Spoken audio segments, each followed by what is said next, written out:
Oi pessoal, tudo bem? A gente vai continuar hoje a nossa série Preciso de um Neurologista. Hoje a gente aborda um tema bem interessante, TDAH, Transtorno, Déficit de Atenção e Hiperatividade. Esse termo está inclusive em revisão, há uma tendência a ser ajustado um pouco essa nomenclatura, mas por hora é o que temos. Então vamos lá. Quando pensar em TDAH, né? Vamos falar algumas situações bem corriqueiras que a gente já ter visto no dia a dia.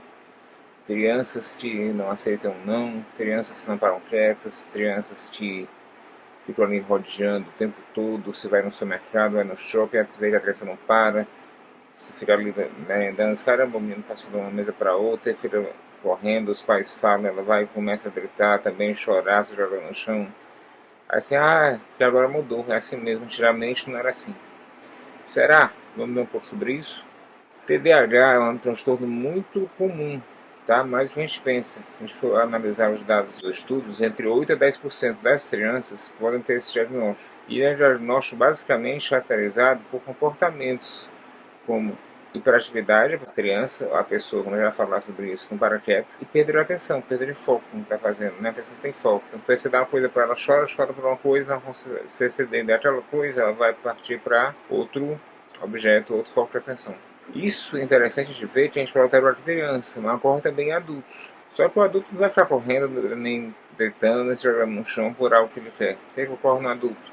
Ele pode ter principalmente impulsividade e também desatenção. Aí é bem interessante, como é um diagnóstico, uma doença que é falada de alguns anos para cá, algumas décadas para cá, toda uma geração, várias gerações podem ter passado batido esse diagnóstico, e isso é comprovado por alguns estudos também, e se vê que existem muitos adultos hoje funcionalmente, estão trabalhando, estão estudando, têm filhos, que cresceram, de alguma forma superaram isso, parcialmente ou totalmente, ou não.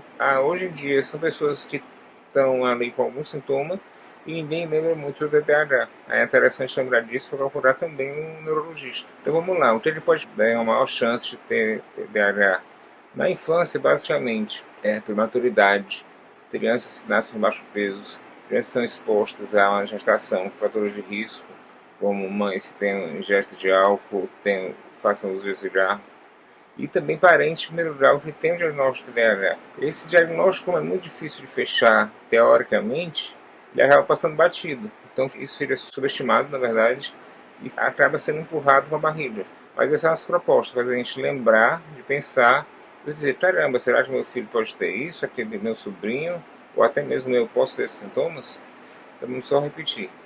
Criança, basicamente, como está no nome, é a criança desatenta, hiperativa, que não para quieto um instante, que é irritável, que qualquer coisa ela explode, que é uma coisa a qualquer custo, você dá aquilo ela pede, ela não cede, que é outra coisa a partir daí. E no adulto, vamos lá lembrar, tem TDAH em adulto também. Ele pode manifestar basicamente por impulsividade e desatenção. Como fechar o diagnóstico? Qual o exame que eu faço? Aí o pessoal foi logo dizer, não, eu quero logo tomar Ritalina. Vamos falar disso já, tá? O diagnóstico é clínico. Então, como qualquer diagnóstico clínico, você jamais fará um exame de imagem, ressonância, tomografia, ou complementar como eletrocefalograma, ou laboratorial, que dará lá, conclusão, TDAH. É diferente, por exemplo, de uma doença infecciosa, você faz o exame e está lá. Sorologia positiva para, certo?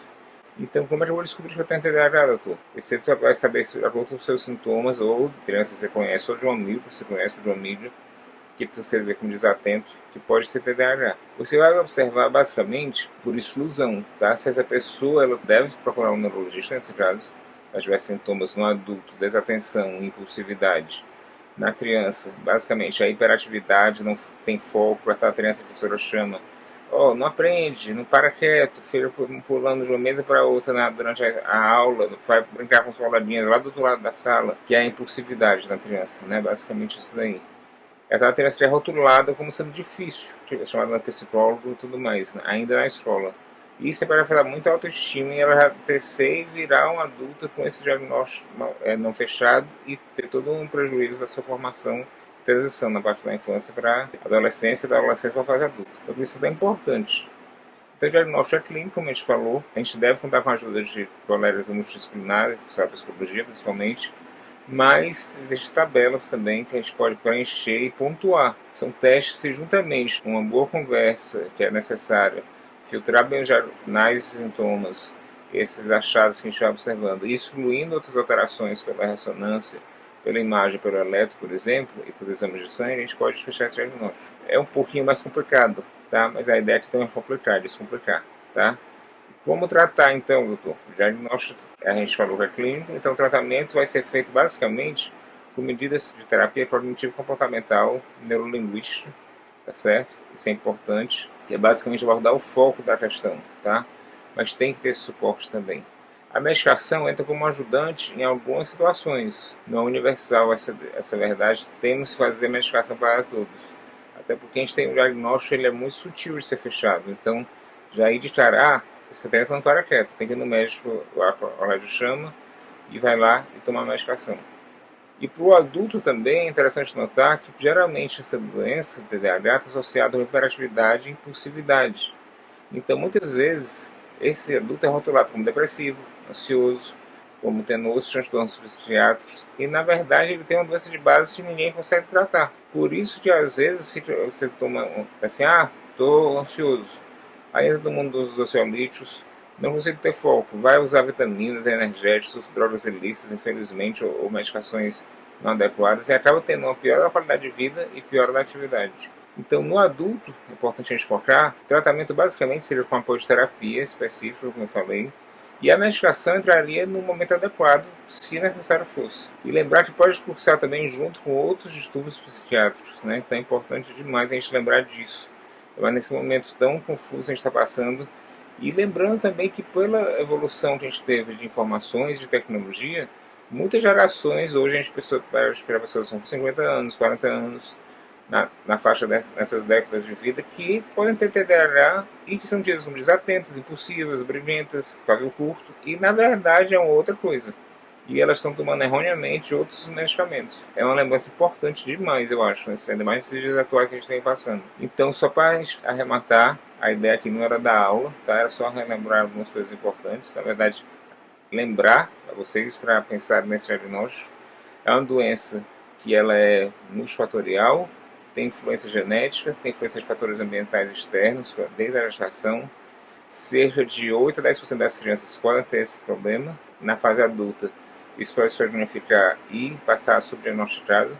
É importante lembrar na criança dificuldade de atenção e aprendizado, e no adulto, impulsividade e desatenção. Bom, o diagnóstico é clínico, baseado basicamente numa boa entrevista, na ajuda de psicólogo também, e por exclusão, fazendo imagem, fazendo laboratório, fazendo eletro, para, em dano normal, você junto com um bom diagnóstico, uma boa avaliação, poder ter tudo isso na mão. Tá certo? Essa era a nossa ideia no conteúdo de hoje. Foi bem sucinto, mas espero que tenha ajudado vocês, tá bom? O grande convite é não rotular. Nem toda criança que é agitada pode ter TDAH ou deve ter TDAH. A gente viu que são de 8 a 10% das crianças que têm um número elevado, com certeza. Mas não quer dizer que toda criança agitada tem isso.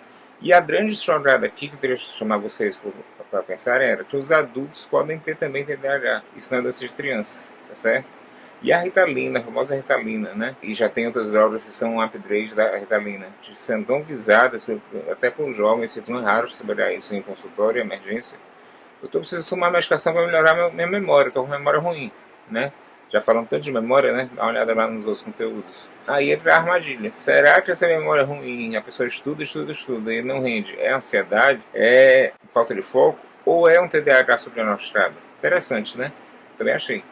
Então, se você gostou, dá uma olhada nos nossos conteúdos, manda ideias, sugestões, e a gente está só começando, tá bom? Um grande abraço, tudo de bom para vocês, e pensem nisso, tá? TDAH não é só de criança, tem que praticar muito a vida de um adulto. Um abraço, até lá, tchau!